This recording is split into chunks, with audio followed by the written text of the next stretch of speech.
Kesuksesan di hari esok itu perlu kita perjuangkan. Kita perlu berjuang dari hari ini. Jangan tunggu ketika masuk SMA, jangan tunggu ketika masuk perguruan tinggi. Ketika ada siswa-siswi ini jadi orang sukses di masa depan, maka mulai dari hari ini.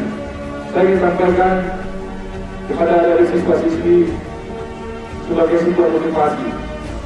Banyak tokoh-tokoh hebat di bangsa ini di Sumatera Barat, di kota Solo ini merupakan alumni SMP 2. Hari ini ada siswa-siswi, insya Allah esok akan menjadi pemimpin masa depan. Amin.